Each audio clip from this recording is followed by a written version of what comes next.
अंकिता, आजा आजा, चाय पिएगी? मैं बनाती हूँ।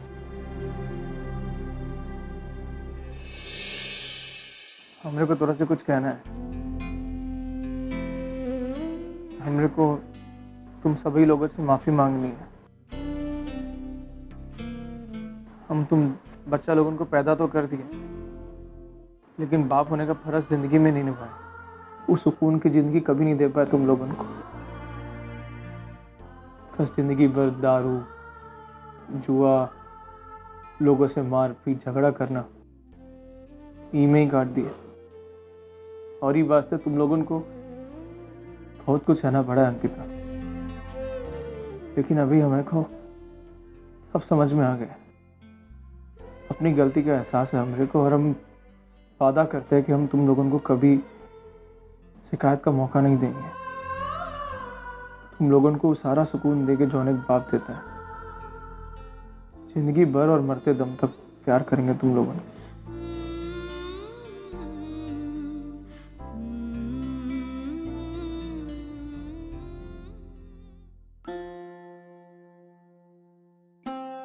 बाबा, हम बस यही चाहते हैं कि अब हमसे बहुत प्यार करें, बहुत ज्यादा। बचपन में जिस पिता का प्यार हम सब ढूंढ रहे थे, अब शायद मिल जाए। बाबा, बाबा, हम जब छोटे थे ना, तो जब आप शराब पीकर आते थे तो समझ में ही नहीं आता था आप शराब क्यों पीते हैं, क्यों जुआ खेलते हैं, क्यों आप इतनी चिड़चिड़ करते हैं, क्यों इतना। बहुत गुस्सा आता था, ऐसा लगता था पता नहीं। लेकिन अब समझ में आया कि ये सब करने की वजह क्या थी। बाबा, क्योंकि अब मैं समझ सकती हूँ कि आप पर क्या बीती होगी। जब अपना प्यार अपने से दूर जाता है तो बहुत तकलीफ होती है, मुझे पता है। आप अपनी जगह गलत नहीं थे, बिल्कुल गलत नहीं थे, लेकिन बाबा, इसमें आपके आई बाबा की क्या गलती थी। बाबा, अगर आप उस लड़की से शादी करने की जिद छोड़ देते तो आप खुद सोचिए आपकी आज जिंदगी क्या होती। आज आप अपने आई बाबा के साथ होते, अपने परिवार के साथ होते, और आज आप शायद यहाँ नहीं कहीं और ही होते। बाबा, बाबा, आपको पता है, आई ने हमें एक चीज सिखाई थी, किसी भी चीज को जिद से पाने से अच्छा है उसे ना पाओ। पता है क्यों? क्योंकि कोई भी चीज जबरदस्ती अगर हम हासिल करते हैं उससे कुछ हासिल नहीं होता, लेकिन अगर हम कोई भी चीज प्यार से हासिल करते हैं तो ही वो सही होती है। आप समझ रहे हैं ना मैं क्या कह रही हूँ? देखिए बाबा, आपने जो आजी आजोबा के सामने शर्त रखी वो गलत है, उसका कोई मतलब नहीं है। बाबा, ये आपकी जिद है। नरेन सर से मैं प्यार नहीं करती और ना वो मुझसे प्यार करते हैं। कौन कहता है कि वो तोरा से प्यार नहीं करता? वो की आंखों में साफ दिखता है कि वो तोरा से प्यार करता है, और हमारी आंखें ऐसा धोखा नहीं खा सकती। अब तो चाहे कुछ भी बोले, कुछ भी मनाने की कोशिश करे, हम तोरी ये बात नहीं मानने वाले। नहीं मानना ना आपको मेरी बात? आपको नहीं विश्वास है मेरी बातों? नहीं। तो ठीक है, चलिए मेरे साथ। कहाँ लेके जाएगी हमरे को? अब चलिए। What rubbish is this? मैं अंकिता से शादी क्यों करूंगा? I mean, I just can't understand this. ये सब कैसे हो रहा है, क्यों हो रहा है, मुझे समझ नहीं आ रहा। सर, अंकिता मैम आपसे मिलने आई हैं। ये क्यों आई है? भेजो। Okay sir. तो तू काहे लाई हमरे को यहाँ? बाबा, प्लीज, तुम आई हो इसलिए अंदर आने दिया मैंने। मुझे इस आदमी से कोई बात नहीं करनी। पिछली बार जब यहाँ आया था तो इतना तमाशा किया था, यहाँ तक कि मेरे डैड को भी। नरेन सर, इस बार ऐसा कुछ नहीं होगा। बाबा, आप जो पूछना चाहते हैं नरेन से। प्लीज प्लीज, मुझे कोई बात नहीं करनी है, ले जाओ इसे यहाँ से। सर एक सेकंड, बाबा जो आपसे पूछना चाहते हैं वो पूछ कर रहेंगे, और मैं चाहती हूँ कि आप उनके सवालों के जवाब दें, क्योंकि ये आप ही के लिए अच्छा होगा। दरअसल इन्हें ऐसा लगता है कि आप मुझसे बहुत प्यार करते हैं और मुझसे शादी करना चाहते हैं। What? ये आदमी पागल हो गया है, दिमाग खराब है तुम्हारा। ए, पागल तो तू था बे, तेरे को हमारी बेटी ने ठीक किया है। एहसान फरामोश, अपना काम हो गया तो बेटी को छोड़ दिया हमरी। और सुन ले, हमरे को भी कोनो शौक नहीं तोरा से बात करने का।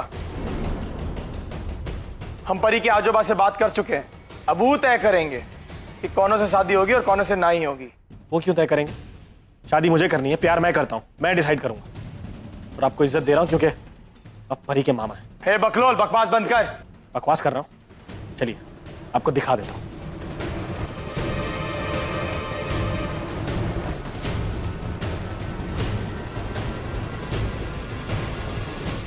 ये देखिए कॉन्ट्रैक्ट जो अंकिता ने साइन किया हुआ है।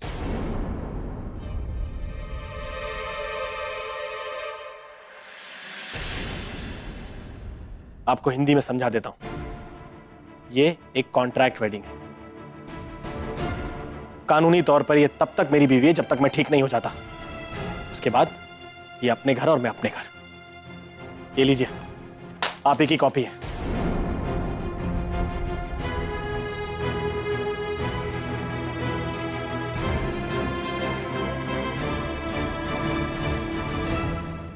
चलें? आपके सवालों के जवाब आपको मिल गए बाबा।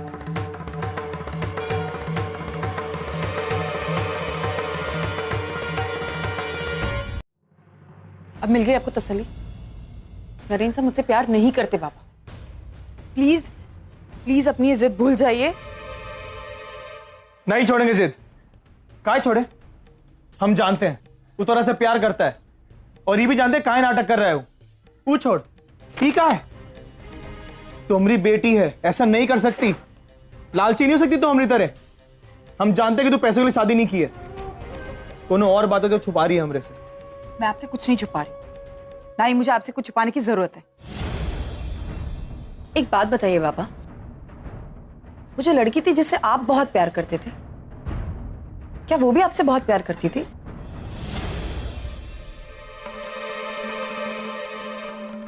कैसे सवाल है अंकिता? कैसे सवाल है ये? नहीं करती थी ना? मैं जानती हूँ बाबा, वो आपसे प्यार नहीं करती थी, क्योंकि वो सचिन मामा से प्यार करती थी। वो दोनों एक दूसरे से प्यार करते थे और इसीलिए उनका साथ रहना बनता था। आज ये जुबान ने क्या किया? सिर्फ एक कोशिश की दो प्यार करने वालों को मिलाने की, लेकिन इसका मतलब ये नहीं कि वो आपके साथ कुछ गलत करना चाहते। तो फिर बताइए आपने ऐसा क्यों किया? बाबा, आपने जो गलती की ना, वो मैं जिंदगी में नहीं करूंगी। आपने अभी भी कहा ना, वो बिल्कुल सच कहा। मैं आपकी बेटी तो हूं, लेकिन आपके जैसे बिल्कुल भी नहीं।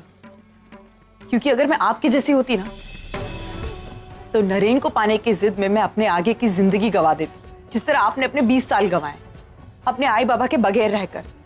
मैं गलती कभी नहीं करूं बाबा। हाँ, ये सच है कि मुझे नरेन बहुत अच्छे लगने लगे थे। उनके साथ रहकर मैं खुश थी, और कहीं ना कहीं मैं ये सोचती थी कि आहना मर चुकी है और वो कभी वापस नहीं आएगी, और धीरे धीरे मैं आहना को नरेन की जिंदगी से हटा दूंगी, उनके दिलो दिमाग से सब कुछ खत्म कर दूंगी। लेकिन ऐसा नहीं कर पाई बाबा। मैं नरेन के दिलो दिमाग में सिर्फ आहना थी। जब तक मैं उनके साथ रही तब तक सिर्फ उन्होंने आहना से प्यार किया, ये समझकर कि मैं आहना हूं। सच बात तो यह है बाबा कि अंकिता का कहीं अस्तित्व ही नहीं था। नरेन ने सिर्फ आहना से प्यार किया, और नरेन के लिए आहना सिर्फ परी है बाबा, और परी ही आहना है बाबा। यही सच है। मैं आहना नहीं बन सकती बाबा। जब दो लोग एक दूसरे से प्यार करते हैं तो उन्हें मिलना चाहिए। अगर वो बिछड़ जाए तो उसकी तकलीफ क्या होती है ये मुझसे ज्यादा आप जानते हैं। मैं किसी को तकलीफ नहीं देना चाहती बाबा। मैं जानती हूँ आप मुझसे बहुत प्यार करते हैं और अपनी बेटी को तकलीफ में नहीं देखना चाहते, लेकिन बाबा, मैं नहीं चाहती नरेन या परी में से किसी को भी ये तकलीफ झेलनी पड़े। दोनों एक दूसरे से प्यार करते हैं तो वो एक दूसरे के साथ रहे। प्लीज समझने की कोशिश कीजिए। हम कुछ नहीं जानते, हम अपना फैसला नहीं बदलेंगे, समझ गई तू? हमरे को सिर्फ इतना मालूम है कि नरेन पर सिर्फ तोरा और तोरा हक है, बाबा और कोनो का नहीं। अगर वो लोगों को भी हमारा फैसला मंजूर नहीं है ना, तो छोड़ के आ जाओ लोगों को हमारे पास रहने के लिए। और हाँ, अगर तू नहीं आई हमारे पास तो हम समझ लेंगे कि तोरा ने भी हमरे से रिश्ता तोड़ दिया। बाबा, आप मेरी बात सुनिए।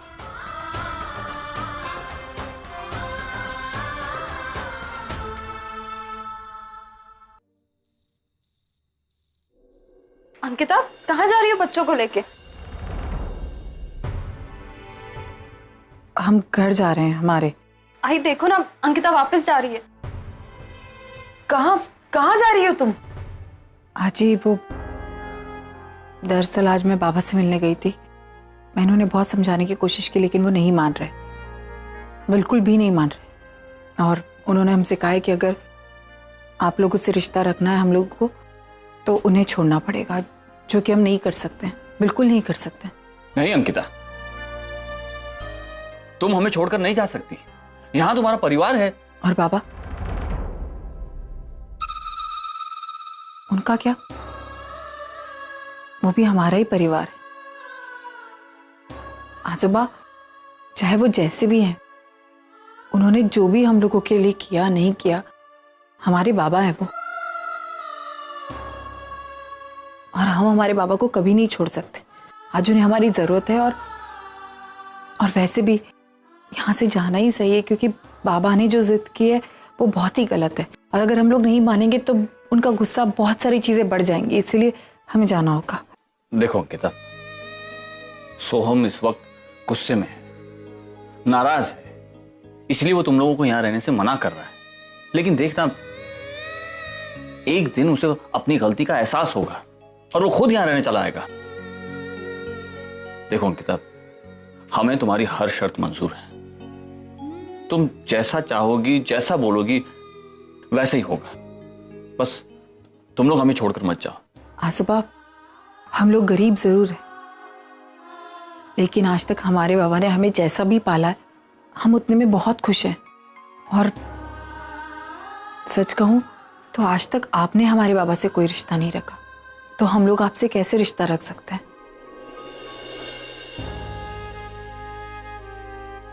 आप लोग प्लीज बुरा मत मानिए।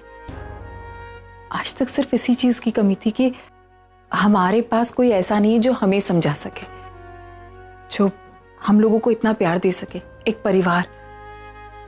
आज आप लोगों ने वो कमी पूरी कर दी। हमें पता है कि चाहे जो भी हो, लेकिन कोई है जो हमारे लिए है। बेटा, कम से कम परी की शादी तक तो रुक जाओ। आसो, आप बिल्कुल चिंता मत कीजिए, हम सब परी की शादी में आएंगे और परी की शादी का हर फंक्शन अटेंड करेंगे। हम है ही कितनी दूर, बस यही तो है। आप जब बुलाएंगे तभी हम सब लोग आ जाएंगे, प्रॉमिस। मत जाओ किताब। देखो, सोहम की बात मानना बिल्कुल सही है। तुम उसकी बेटी हो, मैं समझ सकती हूँ, लेकिन हम भी तुम लोगों के लिए बहुत तरसे। मत जाओ ऐसे छोड़ के। तुम बिल्कुल किसी की चिंता मत करो। मैं और मानव हम सब सोहम से बात करेंगे और वो मान जाएगा। मुझे यकीन है मेरा बच्चा मान जाएगा। तो प्लीज इस तरह जाने की बात मत कर। प्लीज बेटा मत जा। आज ही कोई फायदा नहीं, वो वापस नहीं आएंगे। मैं अपनी तरफ से पूरी कोशिश कर चुकी हूँ। एक बात कहूँ अजी, आज हमें एक परिवार तो मिला ही है, लेकिन उसके साथ साथ हमें हमारे बाबा भी मिले। हाँ जी, जैसे बाबा हमें चाहिए थे, आज हमें हमारे वैसे बाबा मिले। हमने हमेशा चाहता कि हमारे बाबा हमारे बारे में सोचे, हमारी फिक्र करे, हमारी छोटी से छोटी चीजों का ख्याल रखे। आज मैंने अपने बाबा को देखा, जब उन्हें लग रहा था कि उनकी बेटी के साथ कुछ गलत हो रहा है और वो उसके लिए झगड़े। बहुत अच्छा लगा। आज जी, जिस तरह आप अपना बेटा नहीं खोना चाहती ना, उसी तरह हम भी हमारे इस बाबा को खोना नहीं चाहते। प्लीज आजी, हमें जाने दीजिए प्लीज। चलें, बाय कर दो। बाय।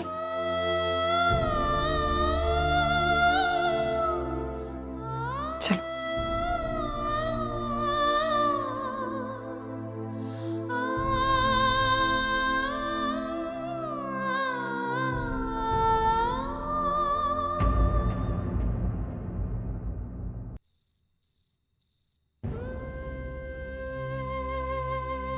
अर्चना, अब बस भी करो। और कितना सोचोगी सोम के बारे में? देखो अर्चना, इतना टेंशन लेने से तुम्हारी सेहत बिगड़ रही है। नहीं सोचना चाहती, लेकिन मेरे हाथ में नहीं है माना। कहीं ना कहीं दिमाग के अंदर वही सारी चीजें चलती रहती। सोहम की जिद, कभी कभी ऐसे लगता है कि हमसे गलती हो गई मानव। सोहम और उसके बच्चों की जो हालत है ना मानव, उसके लिए कहीं ना कहीं हम जिम्मेदार हैं। तुम अभी तक वही बात लेकर बैठी हो। अर्चना, अतीत में जो हुआ उसके लिए हालात जिम्मेदार थे, ना कि हम या सोहम। तुम प्लीज अपने आप को दोष मत दो। अर्चना, हमने कितनी कोशिश की थी सोहम को समझाने की, उसे सही रास्ते पर लाने की, लेकिन वो नहीं सुधराना माना। पता है क्यों? क्योंकि हमारी परवरिश में ही कमी रह गई, तभी वो। ऐसी बात नहीं है अर्चना। क्लास में टीचर सब बच्चे को पढ़ाता है, लेकिन उनमें से कोई बच्चे फेल हो जाते हैं। इसका मतलब ये नहीं कि टीचर गलत पढ़ाता है। कुछ कुछ बच्चों में कमियां होती हैं, कुछ हालात की वजह से ऐसे हो जाते हैं। कोई सही रास्ता पकड़ लेता है तो कोई गलत पकड़ लेता है। अब अंकिता को ही देख लो, उसे थोड़ी ना अच्छी परवरिश मिली है, लेकिन फिर भी वो कितनी संस्कारी है। सोम ने कभी भी अपने सारे बच्चों की तरफ ध्यान नहीं दिया है, लेकिन फिर भी उसके सारे बच्चे कितने अच्छे हैं, कितने प्यारे हैं। और आज उनकी अच्छाई की वजह से सोम सुधर गया है, उनकी फिक्र करने लगा है। और तुमने सुना नहीं अंकिता ने क्या कहा? आज जैसे हमें हमारा बेटा मिला है, उसे भी उसका पिता वापस मिला है। देर से ही सही, लेकिन सोम बदलाव तो आया है। अपने बच्चों को अपनाने लगा है वो। हम बप्पा से प्रार्थना करेंगे कि एक दिन वो हमें भी अपना ले। हाँ मानव, पापा हमारी प्रार्थना जरूर सुनेंगे। लेकिन मानव, मुझे बहुत तकलीफ होती है मानव, ये देखिए कि सिर्फ पैसों की खातिर अंकिता को नरीन से शादी करनी पड़ी। अगर हम सही वक्त पर इंडिया आ गए होते तो शायद अंकिता को पैसों के लिए शादी करनी ही नहीं पड़ती। कहीं ना कहीं हम जिम्मेदार हैं मानव। मैं उन बच्चों को बहुत खुशियां देना चाहती हूँ, बहुत खुशियां। पता नहीं मानव कितनी सारी तकलीफें झेली होंगी ना उन्होंने। आपको याद है जब मैंने अंकिता की शादी कराई थी, हम सब गए थे, वो सब लोग कितने सहमे से थे। उन्होंने कभी इतना पैसा देखा ही नहीं था, उन्हें पता ही नहीं था कि ये सब कुछ क्या होता है। हमारा खून है उनमें मानव। मैं उन्हें बहुत खुशियां देना चाहती हूँ, बहुत सारी। उन्हें कभी किसी चीज की तकलीफ नहीं होने देना चाहती। बस भगवान से यही बोलूंगी कि सब सही हो जाए मानव। सो हम मान जाए किसी तरह, वो मान जाए। वो बेवकूफ लड़का है, वो अपनी जिद लेकर बैठा है। और मानव, हमने अब तक इतना इंतजार किया, हमने अपनी प्रॉपर्टी डिवाइड नहीं की, क्योंकि हमें कहीं ना कहीं पता था कि शायद सोम वापस आएगा, उसके बच्चे वापस आएंगे। और देखिए उसके बच्चे हैं। वो मानव, मैं चाहती हूँ कि हम हमारे प्रॉपर्टी का एक बड़ा सा हिस्सा उनके नाम करें। मैं भी उस बारे में सोच रहा था। तुम चिंता मत करो, जैसे तुम सोच रही हो, जो तुम चाहती हो, बिल्कुल वैसा ही होगा।